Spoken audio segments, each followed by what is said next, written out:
Good afternoon, everyone. Today we will have an interview with Kerry Tidman from the UK. So at Faranak Impact, we are deeply honored to host Kerry Tidman today as our interviewee. I will send her a request, and I hope, yes.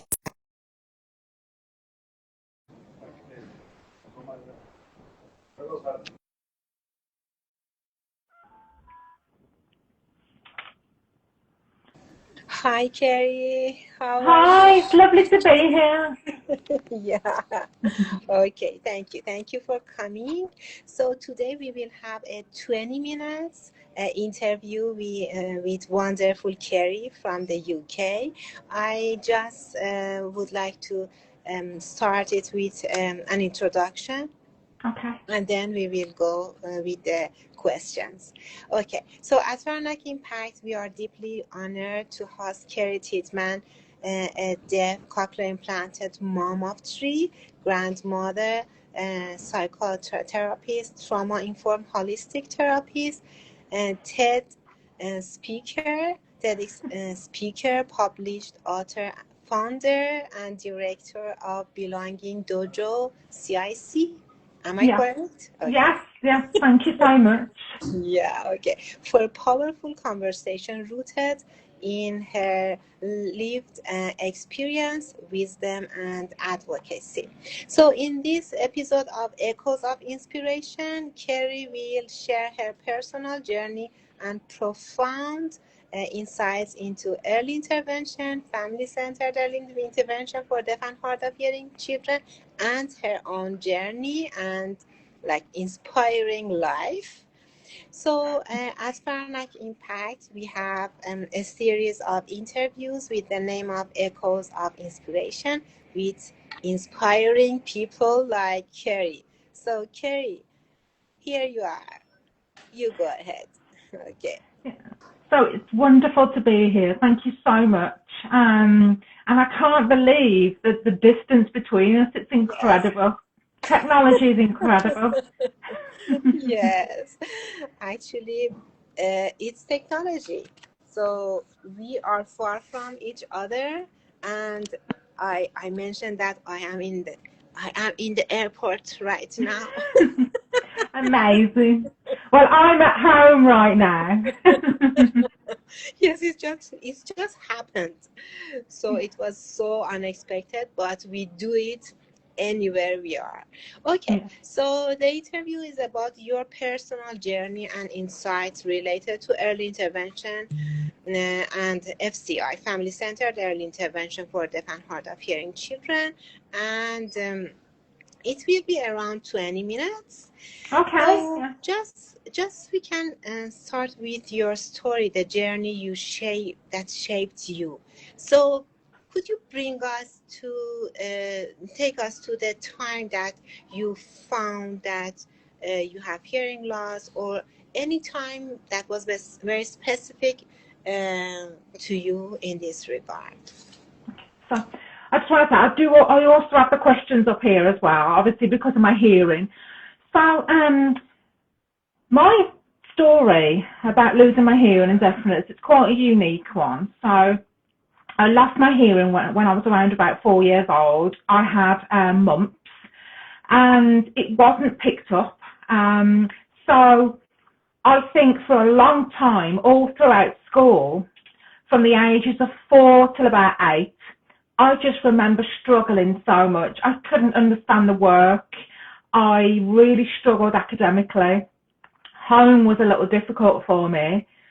And it wasn't until I went to have my tonsils out, I must have been round about 8 or 9 years old, the surgeon discovered I was profoundly deaf and I had serious hearing loss.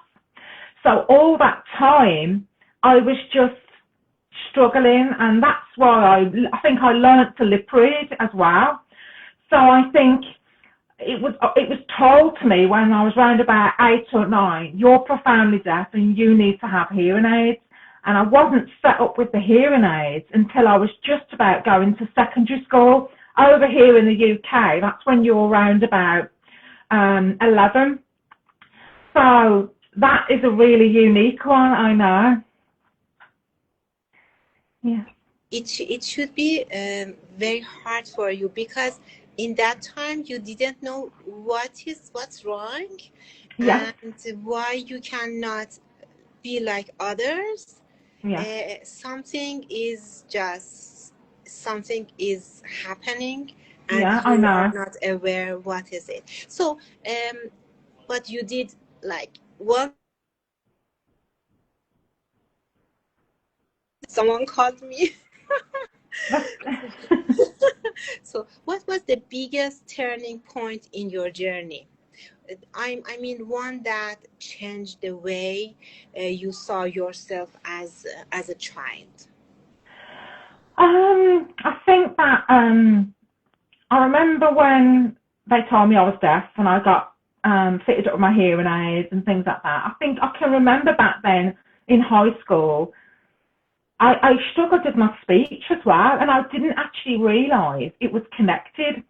And I think a lot of my family, especially my mom, she felt awful, you know, about it hadn't been picked up, and she just thought I was ignorant. She kept telling me off for like not hearing friends. And Kerry, so she just said bye to you, and they just thought I was naughty. And I think the turning point for me was kind of like, actually, I've got hearing loss. There's an explanation for all this. I think teachers were quite shocked.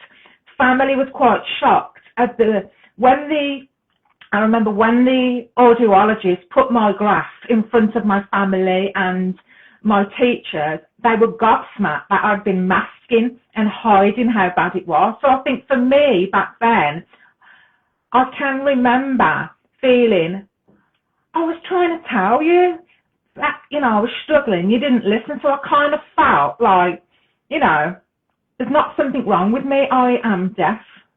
Yes. Okay. Uh, so I just can't feel it. Yeah. Okay. So, Kerry, if you could talk with your younger self, like a child, the little Kerry, what would you say to yourself? Oh, I feel, well, first I want to give that little girl a massive hug because she was juggling so much. She felt like she never fit in. She was scared to put her hand up in class. She missed out on so much. I want to go back and tell her it's okay to take up space. It's not your fault. And you're going to do incredible things. You're going to find your people, and you are going to embrace your deaf identity. I think, I was so embarrassed for a long time about the way I spoke, about things I've missed, and I just felt like the odd one out for a long time. I want to go back to that younger version of me and say, it might take some time, but you're going to find belonging. You're going to find your people, and you're going to be safe, and you're going to be happy. Yeah. Great, thank you. So lovely. Yeah. Okay, so actually, who was for you at that time? I mean, who was your back at that time? The support, the people that gave you love and support. I think that's a bit of a difficult one because if you know a bit about my backstory, I ended up going into foster care when I was around about, I think it was 11, 12. And I think I went through a massive period of time where I felt very lonely. If I can think back, I had a best friend from school. Her name is also Kerry, and she was a great support to me. I used to go to her house, and her family were amazing, and they really made me feel like I belonged, and they used to make jokes about my hearing, but in a fun way, and include me. I felt very safe there. Through school, somebody really stood out to me. I had a teacher called Miss Blundell, and she was one who really knew I was struggling, and she used to provide like a safe space for me at school to go and talk, and she used to sometimes attend meetings that I had, because when you're placed in foster care, you have to have a lot of meetings with like social services and foster parents and so on. Also my foster mum, who I really keep in contact with now. Saw her last week actually. Yeah, so she was really there for me as well. Great. So, Kerry, did you know a deaf person at that time, like a younger deaf? No, nobody at all. I went to a mainstream school and there was nobody I knew who was deaf. I never had any friends who was deaf. And I think that's why I just felt so kind of isolated, because I didn't have anybody who was going through what I did. I didn't have a teacher of the deaf or anything like that. And no, absolutely nothing at all. Okay. So, what's something you wish every parent of a deaf and hard of hearing child know from the day one? All right. So from day one, and I take this from myself, and also working. I've worked in a school for around about 3 or 4 years as a school counsellor. I work with a lot of deaf young people, and I think what I would say is, from a young age, right, a child's identity is still developing, and whether they're deaf, hard of hearing or hearing, they're still discovering who they are. And I think it's really important to kind of like celebrate them as a person and detach their kind of like, because from speaking to people, I know that when doctors and audiologists tell you that your child's deaf, it can be really scary. And you can be given that news in a way that's not trauma informed. And your own limited beliefs and how you have grown up and absorbed things can cloud how you can visualise your child's future.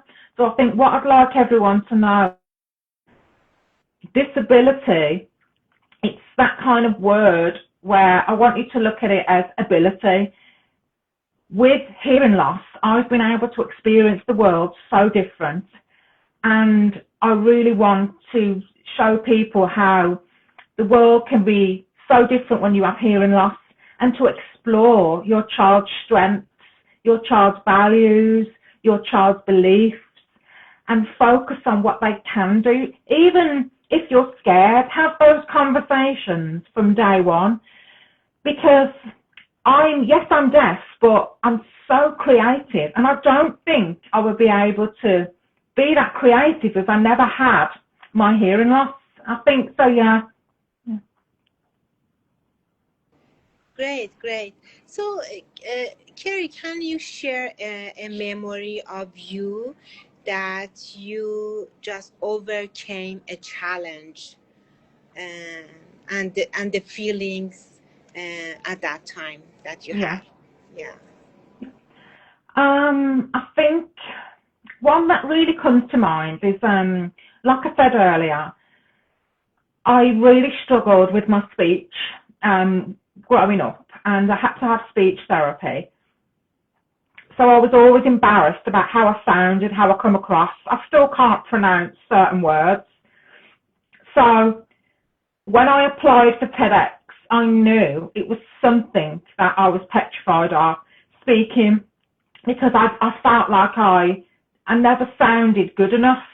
And I remember, because we've got, me and my husband, we have China martial arts schools. It's my husband's main business, but promoting on social media, I used to do like talking videos. And I remember somebody commented, you can really tell you're deaf.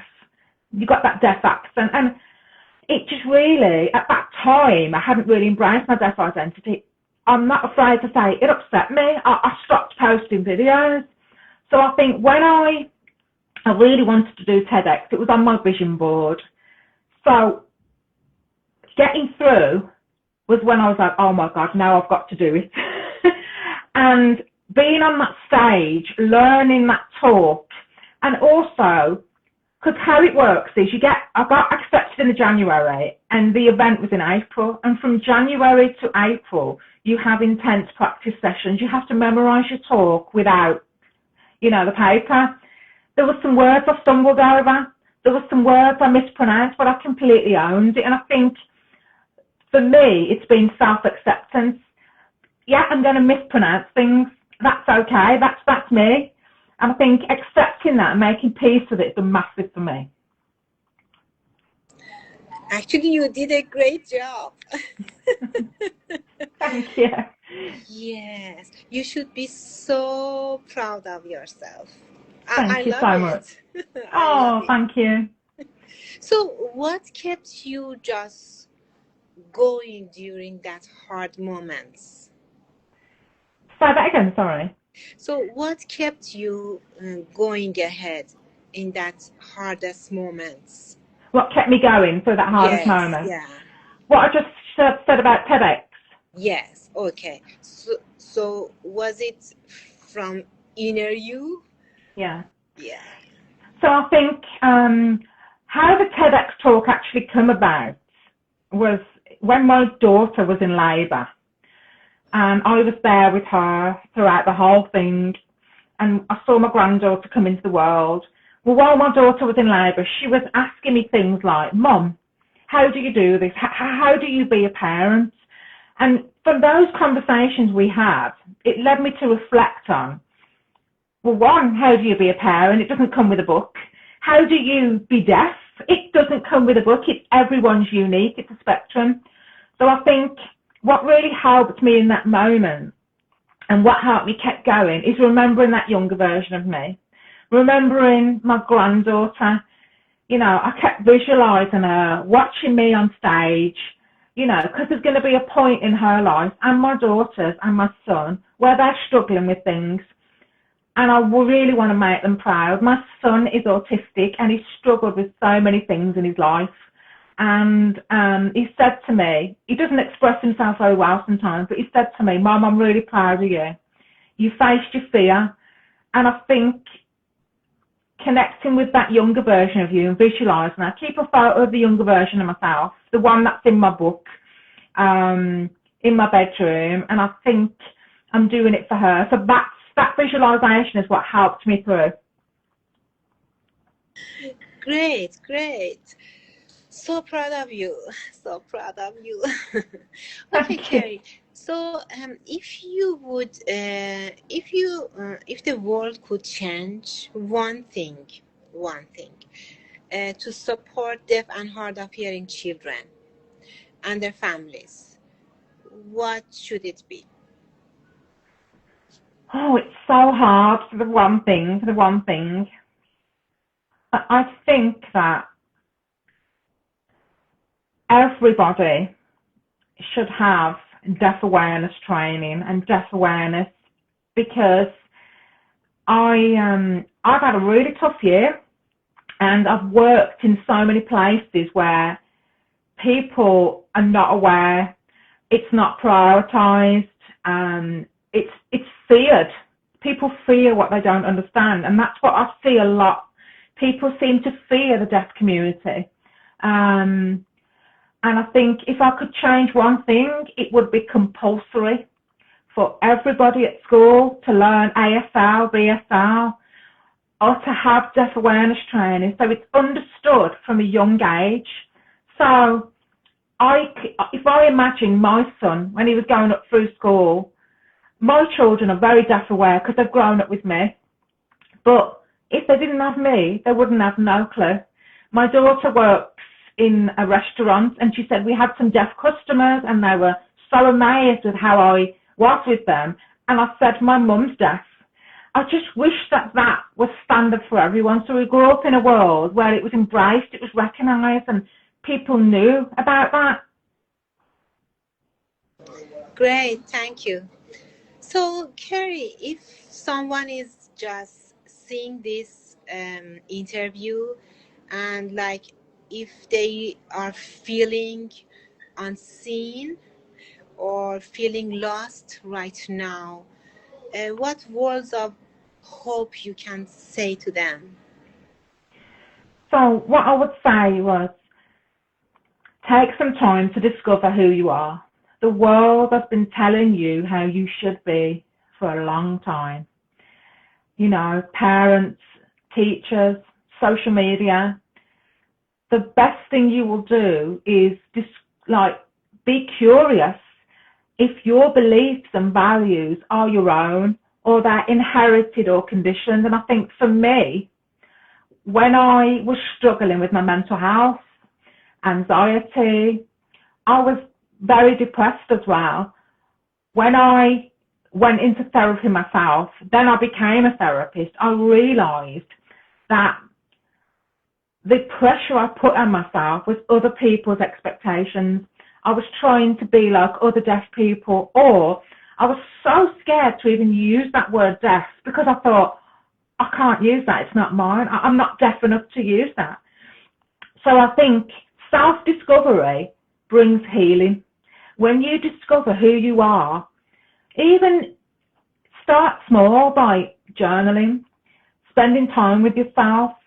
It can be scary, to kind of spend time on your own, but it's one of the best things I ever did. And another word is that, you're doing the best you can, and take each day by day. You don't always have to be moving forward. It's okay to rest on that step and be proud of yourself. The brain is very rooted in finding the negative thing first, Yeah. Beautiful, beautiful. You are a real role model. I love it. Oh, Thank you. thank you. Thank you for being wonderful, Kerry. Great. Oh, thank you. Okay, so today we had a 20 minutes interview with amazing Kerry, and actually I myself enjoyed it. Thank you, Kerry. Thank you for all you brought in this world. Oh, thank you. And you are so strong, and you beautifully explained it, and I hope more people can just watch it Yeah. and being inspired by your strength. I love it. Thank you, Oh, Kerry. thank you. So is there anything else you want to just share with other people, like parents or children or young deaf adults? I think that what I want to say is never be afraid to be you. And, if we were like everybody else, it gets incredibly boring. Be yourself. Do deafness your way.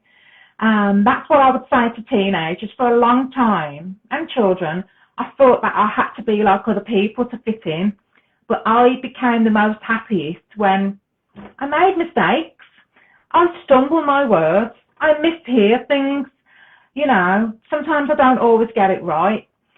And I think showing myself grace, not being hard on myself, that's what I encourage you to do. And for parents, I would say,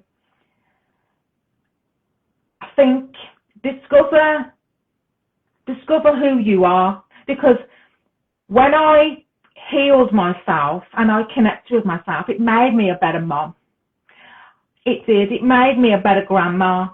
And, that's really important, I think. And, yeah. Yeah. What a beautiful grandma you are. Oh, thank you. She's my world, absolute world. Young, beautiful grandma. Okay, thank you, Kerry.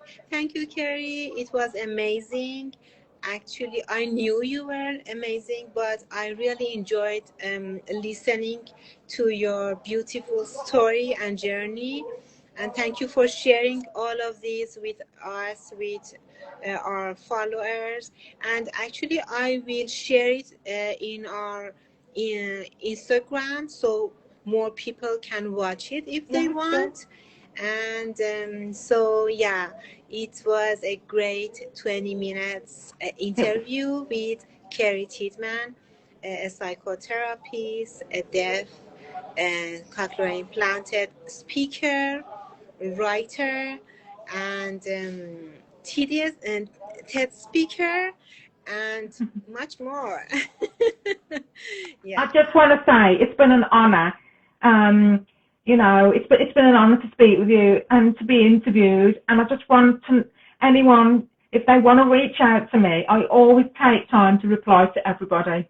I might not be able to reply right away, so if anybody wants to message me, I will prioritise and take time out to respond. Thank you. Thank you so much. So, at Faranak Impact, we have a series of interviews with inspiring people like Kerry. And if you would like to join us in an interview, just send a message to us and we will reach out and we go ahead with that. And it was a great interview today. Thank you, Kerry. Take care, everyone, and have a beautiful rest of the day for you at UK and for us at Toronto. Yeah. Take care. Bye-bye. Bye. Bye.